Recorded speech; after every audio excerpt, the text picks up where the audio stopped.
101,4 RDS FM.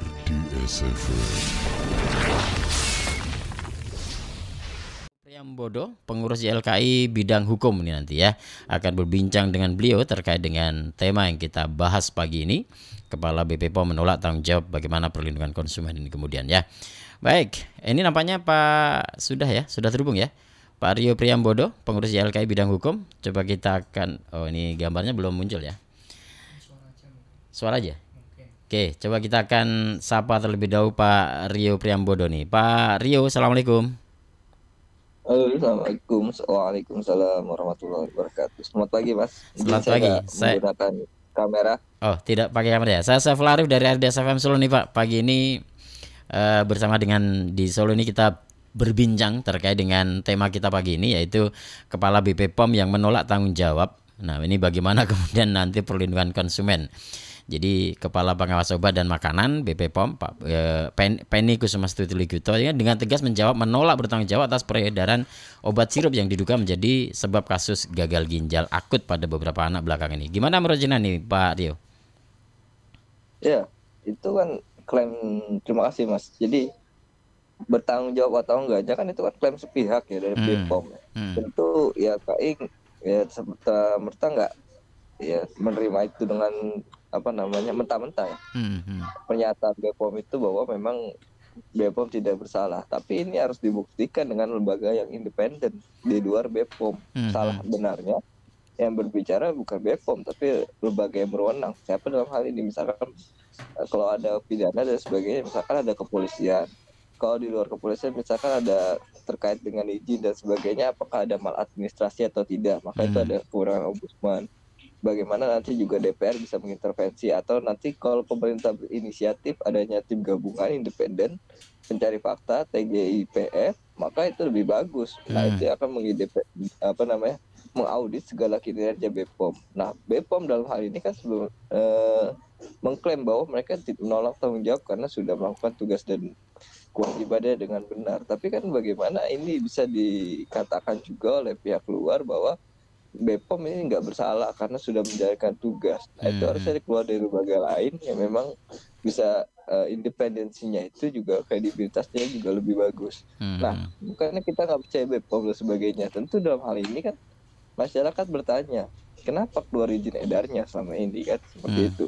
Tentu izin edar itu kan keluar. Halo? Kalau BP POM sendiri kan berdalihnya pada Kamis 27 Oktober lalu mengatakan gini, katanya berdalih sudah bekerja sesuai prosedur, dan Bu Penny juga mengatakan bahwa pihak yang sudah mendesak BP POM untuk bertanggung jawab atas kasus yang tersebut tidak paham soal prosedur, katanya tidak paham prosedur dan pengawasan produk obat-obatan.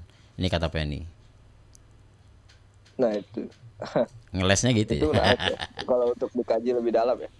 Kalau misalkan ya kita buktikan saja, misalkan nanti ada yang gugatan di pengadilan, apakah memang BPOM menjalankan tugasnya dengan baik dan benar, itu monggo silakan mereka menguji dengan kemampuannya, mereka menguji dengan data-datanya, mereka menguji dengan fakta-fakta yang ada, dan kita juga punya fakta yang ada. Tapi kan fakta yang ada sekarang bahwa terjadi permasalahan yang memang menyebabkan orang lain meninggal, itu fakta yang nggak bisa dielakkan. Sampai saat ini kan korbannya juga cuma 1-2, tapi korbannya juga banyak, ratusan orang. Itu fakta yang tidak bisa dielakkan oleh semua pihak ya kan. Oleh karena itu memang dengan fakta yang ini seharusnya mereka belajar untuk berbenah, bukan defensif. Oke, terima untuk dalam hal ini BPOM, terima dalam hal ini masukan kritik, jangan defensif, gak usah defensif. Akan makin defensif maka masyarakat saya pikir psikologisnya makin terpancing untuk bisa mengkritik BPOM. Dengan hal ini seharusnya mereka belajar. Makanya beberapa kali saya diwawancara media bahwa dengan pelajaran, dengan kejadian ini adalah menjadi pelecut bagi BPOM untuk memperbaiki suatu sistem mekanisme maupun suatu SDM yang ada di BPOM. Entah kita nggak tahu yang bermasalah atau sistem yang salah atau mekanisme dan sebagainya salah, tapi dengan adanya fakta ini, ada kejadian ini menjadi reformasi bagi BPOM untuk berbenah ke depannya untuk lebih baik lagi. Nggak perlu menunggu adanya suatu korban, tapi bagaimana ke depan adalah upaya preventif yang dilakukan oleh BPOM untuk mencegah terjadi korban, termasuk kalau misalkan ada hambatan dan sebagainya, itu kan kita nggak menerima itu kan. BPOM adalah lembaga otoritas yang ditunjuk pemerintah untuk mengawasi obat dan makanan. Kalau misalkan berdalih dan sebagainya, mereka banyak perusahaan farmasi, jutaan obat yang beredar di masyarakat, loh itu kan sampaikan saja kepada pemerintah, mereka tidak sanggup seperti itu, maka pemerintah yang akan memikirkan bagaimana sistemnya, bagaimana mekanismenya dan sebagainya. Nah, ada tugas di BPOM itu ada di dalam Perpres. Nah, di Perpresnya itu kan melakukan pengawasan sebelum ke market atau pre-market dan juga post-market. Nah itu kan secara garis besar bahwa tugas BPOM adalah mengawasi nih sebelum beredar, barang itu beredar, dan juga sesudah beredar. Nah, dengan hal itu tentunya ini kan menjadi suatu kewenangan BPOM. Artinya gini Pak Rio, dalam hal ini BPOM juga harusnya bertanggung jawab ya terhadap ada sekian banyak kematian akibat gagal ginjal karena sirup itu. Harusnya bertanggung jawab juga ya? Ya, tentunya tanggung jawab sebagai moral, mereka lembaga yang melakukan pengawasan, mereka setidaknya dengan adanya obat yang memang menyebabkan orang lain sampai tidak hak konsumen tidak mendapatkan keamanan. Tanggung jawab seperti apa Pak yang kemudian harus dilakukan oleh BPOM sendiri karena sudah ada korban kayak begini nih? Tanggung jawabnya banyak ya. Bisa moral, bisa bentuk empati kepada korban, itu sebenarnya hal yang mudah bisa dilakukan oleh BPOM. Bagaimana bisa mengunjungi korban, bisa melakukan empati terhadap korban, terus juga melakukan pendampingan dan sebagainya, terus juga bagaimana tanggung jawab keperdataan bagaimana mereka juga memberikan kompensasi ganti rugi atau misalkan uang santunan kepada pihak korban dan sebagainya, ataupun nanti tanggung jawab secara pidana. Nah itu kan perlu diusut lebih lanjut. Tanggung jawab itu siapa yang membuktikan, ya nanti ranahnya kepolisian. Tapi faktanya kepolisian bekerja. Tapi faktanya hari-hari ini nampaknya kayak lepas tangan, malah lempar sana lempar sini. Maka perusahaan pun juga mengatakan bahwa perusahaan ini juga bersalah begini-begini dan sebagainya karena mengandung ini itu dan sebagainya. Tapi lagi ini PNI pun juga pernah mengatakan PT Yarindo Pharma-Tama misal mengubah bahan baku dan sumber pemasok bahan baku tanpa melalui proses kualifikasi hingga pengujian. Ini kan kemudian menyalahkan perusahaannya, dan perusahaan pun juga para perusahaan tidak tinggal diam juga. PT Yarindo Pharma-Tama misalnya produsen obat sirup fluorin angkat bicara juga setelah produk obat sirupnya disebut tercemar etilen glikol di atas batas aman. Mereka mengklaim selama ini telah menjalankan prosedur yang ditetapkan oleh BPOM mengenai cara pembuatan obat. Akhirnya kan kayak lempar-lemparan begini akhirnya itu Pak Rio. Nah justru kita uji di pengadilan nanti siapa yang salah, ya kan? Tidak dilihat data-datanya. Ketika salah satu PT farmasi tersebut mengajukan izin edar atau melakukan uji kelayakan atau uji klinis, apakah memang itu sesuai dengan apa yang dilakukan di sekarang? Bagaimana dokumen-dokumennya kita buka bersama, kita buka lagi dokumen-dokumennya, apakah sudah sesuai? Nah, itu dari tahun berapa keluar izin edarnya? Siapa yang mengeluarkan izin edarnya? Bagaimana izin edarnya? Nanti BPOM yang membuktikan. Nanti dari pihak farmasi juga membuktikan lagi. Ternyata kita sudah seperti ini bahan bakunya. Terus juga bagaimana nanti produksinya dan bagaimana sistem QC-nya dan sebagainya. Nah, sama-sama saling membuktikan gitu. Tapi dalam hal ini kan masih panjang untuk sampai sana, ya kan? Bagaimana BPOM dan sebagainya. Ini adalah ranah pengujian, mungkin pidana atau perdata dan sebagainya, itu masih butuh pengujian dan masih pembuktian yang lama nanti di pengadilan. Tapi yang satu kita bicara saat ini nanti atau lusa, tapi yang paling dekat, jangka waktu yang paling dekat, bagaimana kita bicara terkait dengan mekanisme dan juga empati BPOM selaku badan otoritas itu bagaimana bisa dilakukan saat ini. Bagaimana mereka juga bisa berempati terhadap korban. Mereka juga bisa memberikan santunan terhadap korban gitu. Ini bentar atau tidaknya monggo itu kan nanti diuji ke pengadilan, ya kan? Asal BPOM tidak bersalah dan sebagainya.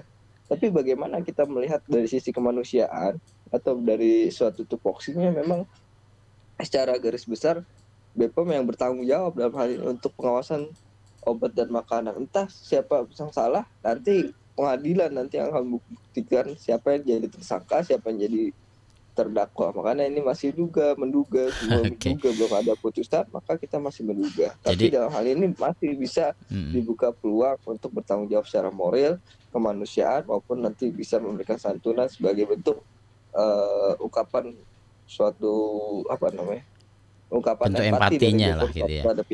Jadi kalau ada pertanyaan, benarkah BP POM lalai dalam pengawasan ataukah industri farmasi yang sebagaimana disebut BP POM berkurang kepatuhannya, ini akan menunggu keputusan misalnya nanti bisa dibutuhkan di pengadilan gitu ya Pak Rio ya. Iya, makanya ketika berarti kita menduga adanya kelalaian, bukan langsung kita BPOM lalai. Tapi kita menduga adanya kelalaian karena apa? Di dalam Perpres memang ditugaskan dalam hal ini BPOM untuk melakukan pengawasan pre-market dan juga post-market. Nah, kita nggak tahu selama ini masyarakat pengawasannya seperti apa, uji satu-satu, apakah random sampling atau bagaimana, itu kan kita nggak tahu di masyarakat. Makanya saya juga mengusulkan bahwa diaudit lah pekerjaan BPOM, misalkan dipublikasi pekerjaan BPOM, misalkan 3 bulan sekali. Mereka melakukan pekerjaan pengawasannya, mereka disampaikan ke publik temuan apa yang disampaikan, yang didapatkan oleh BPOM, apa yang dilakukan BPOM. Nah, itu sampaikan aja ke publik melalui misalkan DPR atau nanti melalui publikasi secara media atau melalui itu. Nah, itu kan bagaimana mekanismenya. Tapi bagaimana ke depan reformasi BPOM ini? Ya, halo Pak Rio. Oke, Pak Rio. Terputus ya bro ya. Oke, Pak Rio suaranya. Halo Pak Rio. Oh. Oke, ini ternyata ada koneksi yang rada terputus ini pendengar ya. Mudah-mudahan bisa tersambung kembali bersama dengan beliau Pak Rio Priambodo, adalah pengurus YLKI, Yayasan Lembaga Konsumen Indonesia. Baik, mohon maaf jaringan mencoba menyambungkan kembali dan bersama dengan beliau Pak Rio Priambodo. Dan kalau ada pertanyaan, benarkah BP POM lalai dalam pengawasan ataukah industri farmasinya yang sebagaimana disebut BP POM kurang kepatuhannya terhadap BP POM, apakah ini tadi Pak Priyo, ini bisa dibuktikan nanti di pengadilan dan ini prosesnya sangat agak lama. Tapi yang bisa dilakukan hari-hari ini adalah karena sudah jatuh korban, makanya kemudian harus ada empati mungkin dari BP POM atau mungkin dari perusahaan juga bisa jadi ya, terhadap para korban ini ada empati lah secara imaterial gitu ya, mungkin, atau bahkan perlu material juga ya. Dan apa namanya ya, jadi ya seperti tadi ya. Oke, ini coba Pak Rio Priambodo tersambung kembali. Coba saya akan menyapa beliau lagi nih. Pak Rio, assalamualaikum Pak Rio. Waalaikumsalam ya Mas. Ngapunten, tadi agak terputus. Nampaknya koneksi tidak bersahabat pagi ini. Oke. Ya, jadi masih prosesnya akan panjang dan menunggu nanti bagaimana bisa dibuktikan di pengadilan. Nah, sekarang ini Pak, yang bagaimana kemudian nasib perlindungan dan keselamatan bagi konsumen? Kan ini sudah jatuh korban nih. Nah, ini perlindungan terhadap konsumen ini bagaimana nih Pak? Langkah-langkah yang harus diambil nih. Ya. Saya jangka pendek dulu ya. Jadi terkait dengan kejadian ini sebenarnya korban pun mempunyai hak dalam hal ini untuk bisa mengadu maupun bisa melakukan gugatan secara class action atau secara beramai-ramai. Makanya dari awal ketika kasus ini mencuat, YLKI telah membuka posko pengaduan terkait dengan korban gagal ginjal. Nah, harapannya nanti dengan adanya aduan tersebut kita bisa melakukan gugatan class action kepada BPOM atau gugatan kepada PT Farmasi. Nah, itu adalah menjadi hak bagi konsumen melakukan pengaduan maupun gugatan atas dasar hak konsumen yang tidak terpenuhi. Hak apa yang tidak terpenuhi? Hak atas keamanan dalam menggunakan barang maupun jasa. Oke, bisakah ini para korban ini, berarti korban meninggal bisa menggugat ke BP POM atau mungkin ke Kemenkes atau kemana Pak ini menggugatnya? Monggo nanti misalkan digugat siapa, perusahaan farmasinya, turut tergugatnya siapa, turut tergugat 1 BPOM, turut tergugat 2 siapa, Kemenkes dan lain sebagainya. Nah, itu tergantung pada pilihan konsumen nanti. Tapi yang pasti bagaimana perusahaan farmasi, BPOM sebagai otoritas, Kemenkes itu dan sebagainya, itu menjadi suatu pihak yang tergugat. Dan hari ini YLKI pun juga tadi apa Pak membuka ini ya, membuka apa namanya? Posko pengaduan. Posko pengaduan. Sampai dengan hari ini yang datang ke posko pengaduan YLKI sampai korban gitu sampai berapa Pak? Ada banyak orang kah? Kita sampai saat ini belum mendapatkan orang yang datang. Tapi kemarin saya coba kontak dengan dinas kesehatan DKI. Kan katanya terima 140-an ya korban. 140-an. Maksudnya 140 itu korban meninggal atau korban meninggal Pak ya? Saya nggak tahu korban gagal ginjal. Oh, gagal ginjal akutnya ya. Oke. Makanya saya konfirmasi ke dinas kesehatan untuk meminta data tersebut. Tapi belum mendapatkan karena harus mengirim surat dulu kepada Kadinkes. Mungkin dalam waktu dekat akan saya berkirim surat ke Kadinkes untuk meminta data. Nanti data tersebut juga akan kita hubungi konsumen untuk kita ucapkan empati sebagai lembaga konsumen yang juga kita tawarkan juga untuk melakukan pendampingan apabila pihak korban maupun pihak keluarga ingin mengajukan gugatan kepada BPOM, perusahaan farmasi atau Kemenkes. Ya, artinya dalam waktu dekat ini, artinya dalam waktu ini belum ada yang melaporkan ke poskonya YLKI ya. Tetapi nanti kalau misalnya sudah ada, tetap akan ada pendampingan terhadap para korban yang melaporkan ini ya, Pak Rio ya. Iya betul, sampai saat ini belum ada Mas. Nanti kita buka. Tapi kalau mau ada, silakan datang ke YLKI karena kalau via telepon atau via yang lain kan kita perlu konfirmasi ya. Kejadian ini kan kejadian masalah kesehatan ya. Oke. Beda dengan kasus-kasus yang lainnya. Kayak terakhir kemarin YLKI membuka posko pengaduan Transjakarta mungkin lebih simpel ya kasusnya. Tapi kalau kasus gagal ginjal ini kan perlu ada suatu interview lebih dalam. Betul. Maupun konfirmasi lagi kepada konsumen apakah memang terjadi permasalahan kesehatan akibat dari penggunaan konsumsi obat sirup. Gitu. Tapi kan ini perlunya panjang, makanya oleh sebab itu kalau teman-teman konsumen atau korban mau mengadu, silakan datang ke kantor YLKI. Kalau itu untuk seluruh Indonesia kan, bisa diinformasikan di sini aja Pak. Barangkali nanti ada yang bisa atau ingin kontak ke YLKI begitu, nanti barangkali nomor bisa di-share aja Pak. Bisa cari Google YLKI. Langsung cari di situ aja ya nanti ya. Oke. Oh iya bisa dicari di apa namanya? Oke, nanti untuk informasi itu bisa saya sampaikan secara live di siaran radio pagi ini ya, nggak apa-apa ya? Boleh. Oke. Senang hati boleh. Baik. Siapa tahu nanti ya mau datang ke YLKI ya di sini monggo. Baik, terima kasih Pak Rio. Barangkali terakhir yang disampaikan untuk warga masyarakat terhadap barangkali yang sudah jadi korban atau apa yang ingin Jinan sampaikan kepada masyarakat secara umum, silakan Pak. Akhir yang mau saya sampaikan terkait dengan permasalahan ini kepada masyarakat yang menjadi korban, kita tentunya turut berempati apa yang menimpa oleh korban akibat dengan konsumsi obat sirup. Itu kita turut berempati dan turut berduka cita pada pihak korban. Semoga korban bisa mendapatkan tempat terbaik di sisi Allah Subhanahu Wa Taala. Amin, amin. Yang kedua terkait dengan BPOM ataupun pemerintah, harapan kita ke depan adalah perbaikan atau reformasi. Entah bagaimana sistem mekanismenya atau bagaimana perubahan dari sistem SDM-nya.